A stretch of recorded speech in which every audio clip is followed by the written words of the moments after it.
Hindi ko nasasabihin ng pangalan ko. Ako ang isa sa mga huling dumating sa lamay ni Lola. Hindi dahil malayo ang biyahe, kundi dahil may mabigat na pakiramdam akong ayaw bumitaw mula pa lang sa bahay. Parang may humihila sa akin pabalik. Sinasabing wag na akong pumunta. Pero pamilya kami, kailangan kong pumunta. Ang lamay ay ginanap sa mismong bahay nila Lola. Lumang bahay na kahoy at simento. May mababang kisame at bintanang may rehas. Tahimik ang lugar, walang masyadong kapitbahay na nagkukwentuhan. Iba ang aura, parang masyadong maaga ang katahimikan para sa isang lamay. Pagpasok ko, agad kong nakita ang kabaong. Nakabukas. Payapa ang itsura ni Lola, para lang siyang natutulog. Pero hindi ko maipaliwanag kung bakit parang ayaw kong tumingin ng matagal sa mukha niya. Parang may mali, parang may gustong sabihin. Sa gilid ng kabaong, nandun ang tiyuhin ko, ang anak ni Lola. Siya ang tahimik sa lahat. Hindi siya umiiyak, hindi rin nakikipag-usap. Nakaupo lang sa sulok, yakap ang sarili. Parang giniginaw kahit mainit ang panahon. Napansin ko rin, walang kandilang nakasindi sa tabi niya. Nang maggabi na, isa-isa nang umuwi ang mga bisita. Naiwan kami, ilang kamag-anak at ang tiyuhin ko. Ako ang inutusan na magbantay sa lamay dahil mas bata pa ako. Kaya ko pa daw magpuyat. Habang lumalalim ang gabi, mas bumibigat ang hangin sa loob ng bahay. Ang mga kandila kahit walang hangin ay biglang gumagalaw ang apoy. May mga sandaling parang may naglalakad sa likod ng bahay kahit wala namang tao ron. Bandang 2:00 ng madaling araw, napansin kong pawis na pawis ang tiyuhin ko. Paulit-ulit niyang pinupunasan ang noo niya. Minsan bigla siyang napapalingon sa kabaong. Minsan naman sa kisame. "To, okay ka lang?" tanong ko. Hindi siya agad sumagot. "May naririnig ka ba?" tanong niya. "Wala naman po." Napailing siya. Akala ko lang." Pero hindi niya ako tinignan. Nakatingin pa rin siya sa kabaong. Maya-maya, bigla siyang tumayo at lumapit ron. Napalunok ako. Hindi siya umiyak, pero nanginginig ang kamay niya habang hinahawakan ang gilid ng kabaong. "Ma, tigilan mo na." bulong niya. Nanlamig ako. "To, kanino ka nagsasalita?" tanong ko ulit. Dahan-dahan siyang humarap sa akin. Namumula ang mga mata niya. Parang ilang araw nang hindi natutulog. Nagagalit siya. Hindi siya matahimik, sabi ng tito ko. Gusto kong tumawa, sabihin na baka stress lang siya. Pero bago pa ako makapagsalita, isang mahinang tunog ang narinig namin. Parang katok. Hindi naman sa pinto o kaya sa bintana, kundi sa loob ng kabaong. Nagkatinginan kami. Hindi ako agad nakagalaw matapos naming marinig ang tunog mula sa kabaong. Tahimik lang ang tiyuhin ko. Nakatingin siya ron. Parang may kausap na ako lang ang hindi nakakakita. Unti-unti siyang umatras hanggang sa napaupo siya sa sahig. Hawak ang ulo niya. Hindi ko sinasadya. Galit lang ako noon. Galit lang. Paulit-ulit niyang bulong. Tinawag ko ang iba naming kamag-anak. Sinabi kong parang hindi na okay ang tiyuhin ko. Pero bago pa sila makalapit, bigla siyang tumayo at sumigaw. Hindi ko na kaya. Sigaw niya sa kabaong. Biglang namatay ang 2 kandila sa tabi ng kabaong. Walang hangin, walang dumaan. Parang sinadyang patayin kahit wala namang lumapit. Doon na ako kinalabutan ng tuluyan. Simula nun, parang lalo siyang sinundan ng kung anong hindi namin makita. Ayaw na niyang mapag-isa. Kapag natutulog, Bigla siyang bumabangon at sumisigaw. Sinasabing may humahawak daw sa paa niya. Minsan naman, nakikita ko siyang nakikipag-usap sa pader. Umiiyak, humihingi ng tawad. "Hindi ko na kukunin ng mana. Maawa ka lang," sabi niya minsan. Doon ko na naintindihan. Hindi natural ang pagkamatay ni Lola. Sa ikatlong gabi ng lamay, hindi na siya kinaya ng tiyuhin ko. Sa harap naming lahat, lumuhod siya at umiyak na parang bata. Nanginginig ang buong katawan niya habang sinasabi ang matagal na niyang itinatago. Inamin niya na dahil sa sobrang sakim sa pamana, nag-away sila ni Lola. Mainit ang ulo niya noon.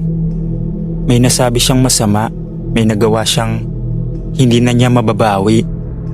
Tinago niya ang ginawa niya, pinalabas na natural ang lahat. Pero mula nang mamatay si Lola, hindi na raw siya tinantanan. Araw-araw, gabi-gabi, pati sa panaginip, sa dilim, sa katahimikan, naroon ang boses ng ina niya. Hindi raw galit, mas masahol pa ron. At inamin niyang pinatay niya ang nanay niya. Kinabukasan, kusa siyang sumuko sa pulis. Akala namin doon na matatapos. Nagkamali kami. Kasi nasa kulungan na siya, patuloy pa rin daw ang pagpaparamdam. Sumisigaw siya sa gabi, nakikipag-usap sa hangin. Paulit-ulit na humihingi ng tawad sa isang taong wala ron. Hanggang sa tuluyan siyang mabaliw. Inilipat siya sa mental facility. Doon na siya nanatili. At si Lola, matapos ang libing, biglang gumaan ang pakiramdam ng bahay. Wala nang tunog sa gabi. Pero minsan kapag dumadalaw ako sa sementeryo, ramdam ko pa rin. Hindi lahat ng multo ay naghihigante.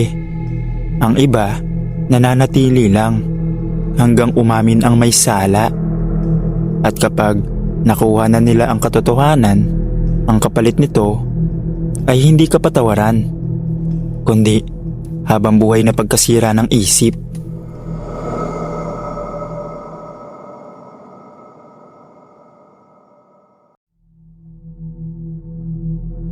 Hindi ako naniniwala agad sa mga kwento tungkol sa tulay sa amin. Sa probinsya ng Isabela, normal na lang ang may naririnig kang ganon. May nagpapakita raw, may humihingi ng saklolo, may sumusulpot kapag gabi. Lagi kong iniisip na gawa-gawa lang yun ng takot at dilim. Hanggang sa gabing wala na akong ibang daan pa uwi. Ako nga pala si Romar. Galing ako sa kaarawan ng best friend ko. Simpleng handaan lang, inuman, kwentuhan, tawanan. Hindi ko namalayan ng oras. Nang magpaalam ako, lampas 11:00 na ng gabi. Tahimik na ang kalsada, wala nang jeep o tricycle. "Lakarin mo na lang, diretso lang yan," sabi ng kaibigan ko. Hindi niya na kailangan pang banggitin kung saan ako dadaan. Sa tulay. Mahaba yon, luma at halos walang ilaw. Isang poste lang sa magkabilang dulo at madalas patay pa ang isa. Sa ilalim, ilog na hindi mo makita ang lalim kapag gabi. Itim lang parang walang hangganan. Habang papalapit ako, mas bumibigat ang hangin. Parang biglang lumamig kahit hindi naman umuulan. Ang tunog ng hakbang ko ang tanging maririnig, bukod sa mahihinang huni ng kuliglig sa malayo. Pag-akyat ko sa tulay, napansin kong wala na ni isang sasakyan. Kahit motor, wala rin. Nasa gitna na ako nang may marinig akong boses. Mahina, halos bulong lang. "Kuya." Tumigil ako. Akala ko, guni-guni lang, baka lasing pa ako. Naglakad ako ulit, pero mas mabagal. "Kuya, tulong." Napatingin ako sa unahan. May nakatayo sa gitna ng tulay. Isang babae. Nakatagilid ang katawan, parang hirap tumayo. Puti ang suot niya, pero kahit sa dilim, May mga bahaging mas madilim, parang basa. Akala ko noong una, nabasa lang ng ulan. "Miss, okay ka lang?" Tawag ko. Hindi siya sumagot agad. Dahan-dahan siyang gumalaw, parang may iniindang sakit. Napansin kong hawak niya ang ulo niya at may tumutulo mula roon. Hindi ko agad inisip kung ano. Lumapit ako ng ilang hakbang. Normal lang, sabi ko sa sarili ko. Baka na aksidente o nadapa. "Miss, sasamahan na lang kita." Doon siya humarap at doon ko napansin na mali pala ang lahat. Pagkaharap niya sa akin, doon ko nakita ang mukha niya. Hindi ko agad naintindihan ang nakikita ko. Parang ayaw tanggapin ng isip ko. Ang mukha niya ay puno ng sugat. Parang ilang ulit na tumama sa matigas na bagay. May dumadaloy mula sa ulo niya, pababa sa pisngi. Pero ang pinaka nakakatakot, bukas ang mga mata niya. Nakatingin sa akin. "Kuya, tulungan mo ako," sabi niya ulit pero mas malinaw na. Umatras ako. Isang hakbang. "Miss, huwag ka munang lumapit," nanginginig kong sabi. Kahit alam kong wala nang saysay. Ngumiti siya. Hindi ngiti ng humihingi ng tulong, kundi parang nananakot. Bigla siyang humakbang papalapit at parang umiikli ang pagitan namin kahit umatras ako. Doon na ako tumakbo. Hindi ko na nilingon. Wala na akong narinig kundi ang sarili kong hininga at ang yabag ng paa ko sa simento. Pakiramdam ko, sinusundan niya ako. Dire-diretso ako pabalik sa bahay ng kaibigan ko. Hindi na ako kumatok. Sinipa ko ang pinto. Halos sumisigaw sa takot. Nagising ko siya. "Ano nangyari sa'yo?" Gulat niyang tanong. Hindi ako makapagsalita agad. Nanginginig ako. Sobrang pinagpapawisan. Umupo lang ako sa sahig hanggang sa humupa ang kaba ko. Doon ko sinabi ang lahat. Tahimik siya nakinig. Pagkatapos ko magsalita, umupo siya sa tapat ko at malalim na napabuntong hininga. "Alam mo ba, kaya ayaw kitang pinapadaan doon." Kuwinento niya ang nangyari. Ilang taon na ang nakalipas. May magkasintahan daw na nag-away sa mismong tulay na yun. Gabi rin. Lasing din ang lalaki. Mainit ang ulo. May nagsabing nagkatulakan sila. Hanggang sa tinulak ng lalaki ang babae sa tulay. Hindi raw agad nakita ang bangkay. Ilang araw pa bago natagpuan sa ilalim ng tulay. At matapos yun, may mga lalaking nagsasabing may babaeng humihingi ng tulong sa gitna ng tulay. Kapag nilapitan daw, doon niya ipapakita ang tunay niyang anyo. Lalo na raw sa mga lalaking mag-isa. Parang lalaki talaga ang gusto niyang pakitaan. Dagdag pa ng kaibigan ko. Hindi na ako natulog ng gabing yon. Kinabukasan, maliwanag na. Saka lang ako umuwi. Dumaan ako sa ibang ruta. Mas malayo, mas matagal pero ligtas naman. Ayoko na rin munang dumaan doon kasi baka makita ko na naman yung babae. Hanggang ngayon, tuwing mapapadaan ako doon at maririnig ko ang salitang tulay, iisa lang ang naaalala ko. Yung babaeng nakita ko at kinikilabutan pa rin ako pag naaalala ko yun.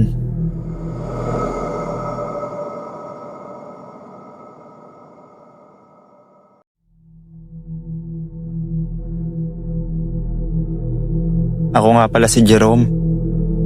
Family outing lang sa isang beach sa Batangas. Yung tahimik. Hindi yun komersyal. May bahagyang batuhan sa gilid at sobrang linaw ng tubig kapag umaga. Hapon pa lang, masaya na. May ihawan, tawanan, video okay ng mga tita ko. At syempre, inuman ng mga magpipinsan at bayaw ko. Isa lang dapat, naging marami. Pagsapit ng gabi, umatras na ang tubig dagat. Low tide. Tahimik na ang paligid, maliban sa mahinang hampas ng alon at ingay ng mga lasing na nagkukwentuhan sa cottage. Ako, lumayo. Gusto ko magpahangin. Dala ko ang bote ng beer. Naglalakad ako papunta sa pinakang dulo ng dalampasigan. Doon sa parteng halos wala ng ilaw. Ang buwan na lang ang nagbibigay ng liwanag, sapat para makita ang galaw ng alon. Umupo ako sa buhangin. Hinayaan ng tubig na mabasa ang paa ko. Doon ko siya nakita. Sa una, akala ko bato lang. Isang maitim na hugis na bahagyang lumulubog at umaangat sa tubig. Pero may mali. Gumagalaw siya. Hindi kasabay ng alon. Parang may sariling galaw. Napakurap ako. Inisip na baka dahil lang sa alak. Pagmulat ko ulit ng mata, mas malapit na. May lumitaw na anyong parang tao. Pero hindi. Payat, mahaba ang mga braso, at ang ulo parang masyadong malaki para sa katawan. Kumikislap ang balat niya, parang basa kahit nasa ibabaw na siya ng tubig. At ang mga mata, hindi ko makalimutan. Maitim, malaki at parang nakatingin diretso sa akin. Nanlamig ang batok ko. Hindi siya umaahon, pero hindi rin siya lumubog. Kalahati ng katawan niya nasa dagat, kalahati nakalutang. May bahagyang hugis ng hasang sa gilid ng leeg. Doon ko naisip, Syokoy. Gusto kong tumawa, sabihin sa sarili ko na kalokohan lang to, lasing lang ako. Pero bakit hindi ako makagalaw? Biglang gumalaw ang nilalang, isang mabilis, halos hindi natural na galaw. Palapit sa pangpang. Kumunot ang mukha niya, parang ngumiti. Hindi ngiti ng tao, isang ngiting walang emosyon. Napapikit ako ng madiin. Isang segundo lang, pagmulat ko ng mata, wala na siya. Tahimik na ulit ang dagat. Alon lang at buwan na lang ang nakita ko. Parang wala nangyari. Tumawa ko ulit. Tama na to, sabi ko sa sarili ko. Umiga ako sa buhangin, nakaharap sa dagat. Iniisip na bukas pagtatawanan ko na lang to. Hanggang sa hindi ko namalayan, nakatulog na ako. May gumising sa akin at sinabing uuwi na daw kami. Umaga na, maliwanag, mainit ang araw. Parang panaginip lang ang lahat. Pero nang umupo ako, may napansin ako sa buhangin sa harap ko. Mga bakas ng paa, hindi paa ng tao. Mahaba ang daliri, may manipis na balat sa pagitan. Papunta sa dagat ang bakas ng paa. Hindi ko sinabi kahit kanino. Hanggang ngayon, tuwing naaamoy ko ang alat ng dagat at naririnig ang alon sa gabi, lagi kong naiisip. Hindi ko alam kung namalikmata lang ba ako dahil lasing ako noon, o kung may tumingin talaga sa akin mula sa dagat.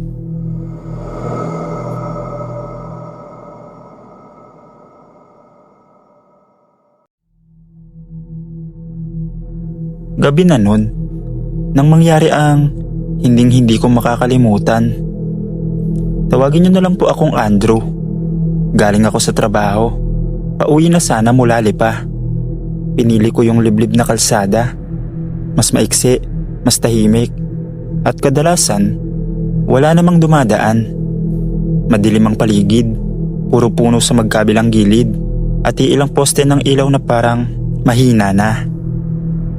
Nang bigla akong patigilin ng checkpoint, 3 lalaking naka-uniforme ang nakatayo sa gitna ng kalsada. Walang malinaw na signage, walang blinking lights, flashlight lang na diretsong itinapat sa mukha ko. Napapreno ako agad. Hinanapan ako ng license. Parang galit, kahit wala pa akong ginagawa. Inabot ko. Tahimik lang ako, pero ramdam ko na may mali. Hindi nila tinignan ng plaka. Hindi rin ako tinanong kung saan pupunta. Bigla na lang nilang sinilip ang loob ng sasakyan. Parang may hinahanap. Nagtanong yung isa kung bakit walang hazard. "Sir, pinara niyo po ako bigla." Tapos nagalit siya. Sumasagot pa daw ako. Doon ako nainis. Pero ramdam kong pinipilit nila akong magkamali.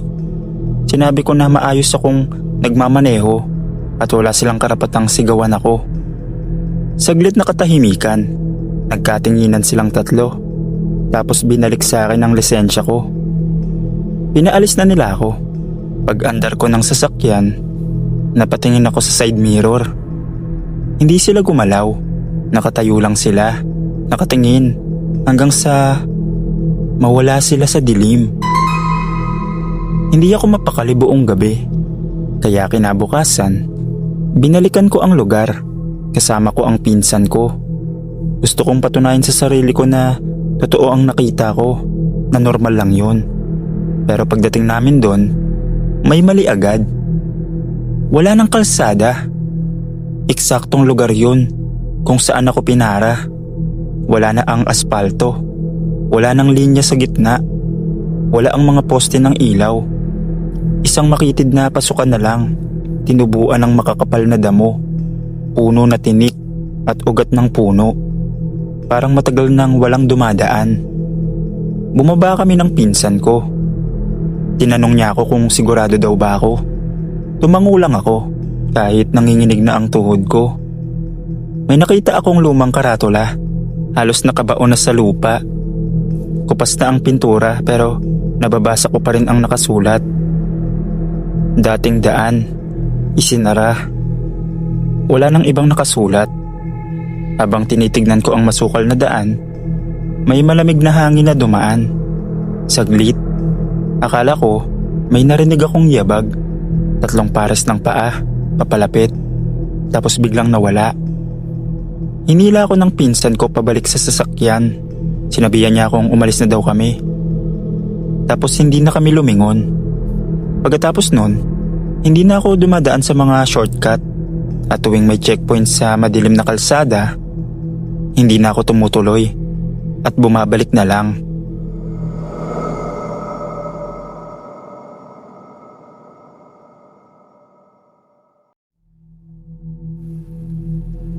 Isa ako sa mga silent listener ng PNT Stories. Sana mapili ang kwento ko.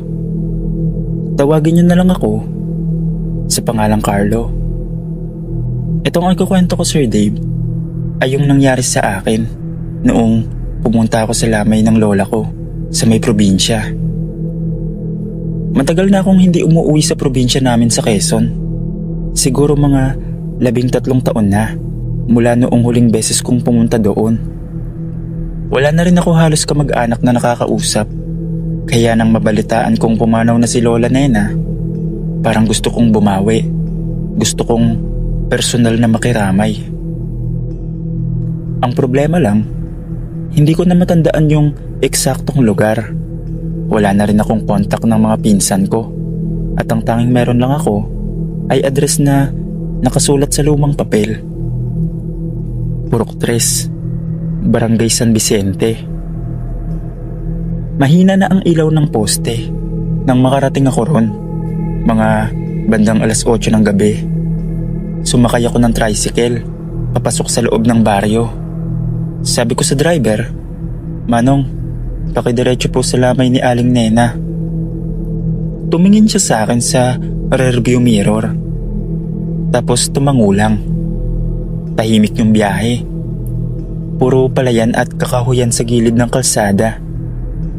Hanggang sa bigla na lang niyang sinabing, "Diyan na ho kayo, yung bahay na may puting tolda." Pagbaba ko, nakita ko yung tolda. Maraming kandila at mga taong nakaitim.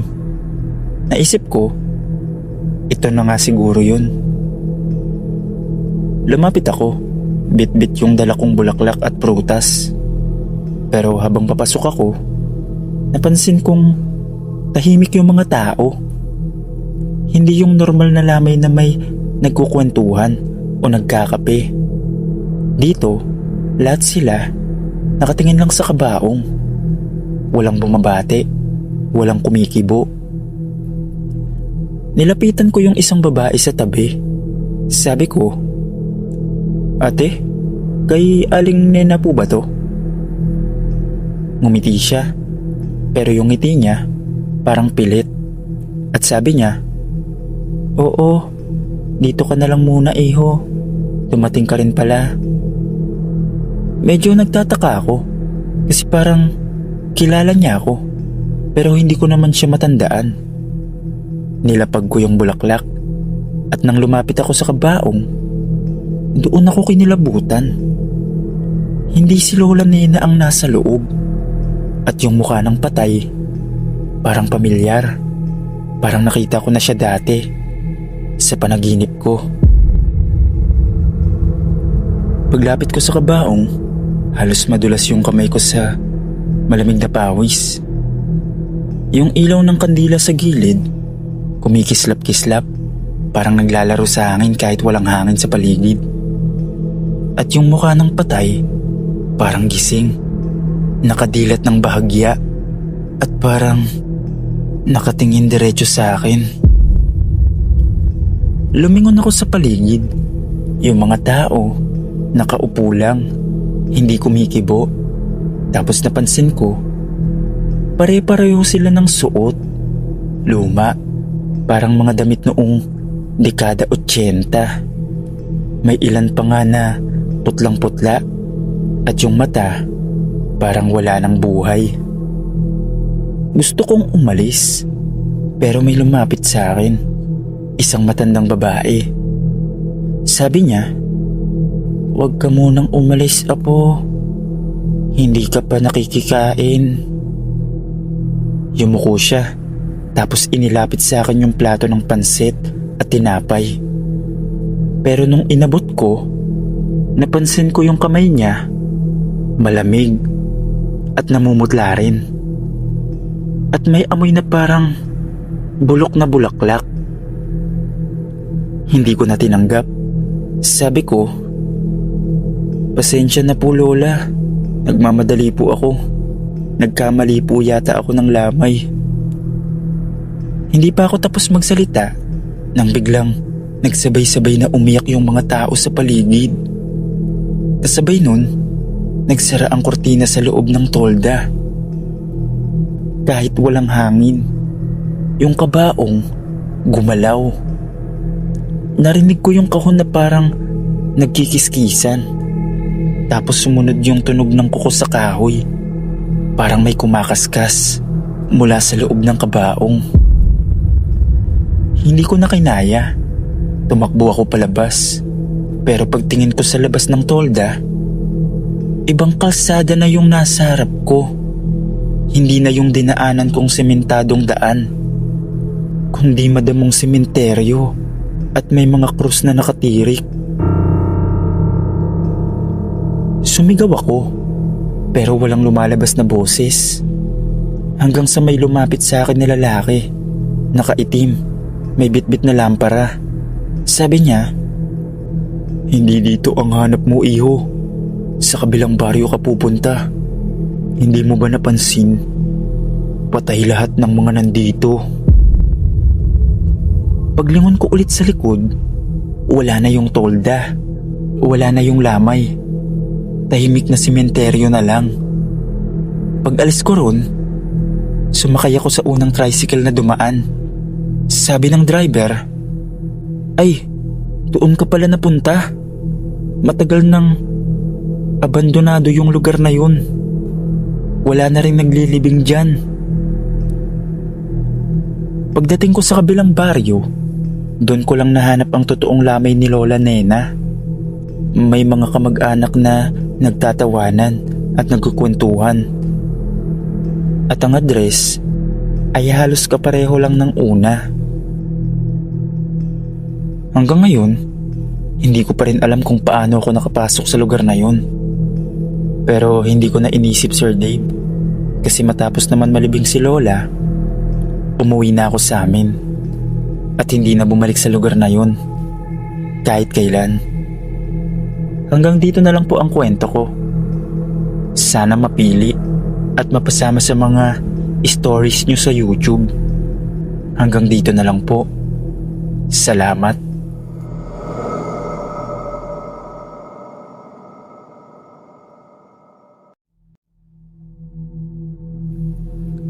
Ako si Bunso, 32 years old, tagalinis sa isang funeral chapel dito sa Bulacan. Hindi ko akalaing sa trabaho kong simpleng paglilinis at pag-aasikaso ng lamay, makakakita ako ng mga bagay na hindi kayang ipaliwanag ng kahit sinong pare o albularyo. Bago maghating gabi ang simula ng duty ko, ako ang tagapagbantay kapag wala ng tao sa viewing area. Madaling araw na, tahimik ang buong chapel. Tanging tunog lang ng electric fan ang maririnig. 3 ang kwartong ginagamit para sa lamay. Yung una, may lamay ng isang lolo. Yung pangalawa, bakante. At yung pangatlo, may bangkay ng batang babae na aksidenteng nasagasaan. Sa unang gabi ko doon, normal lang lahat. Nilinis ko ang paligid, inayos yung mga bulaklak at nagmap sa sahig. Pero pagsapit ng 2:00 ng madaling araw, biglang tumunog ang intercom mula sa loob ng viewing room ng batang namatay. Kuya Bunso? Napahinto ako. Hindi ako makagalaw. Alam kong walang tao ron. Sarado ang pinto at ako lang ang gising.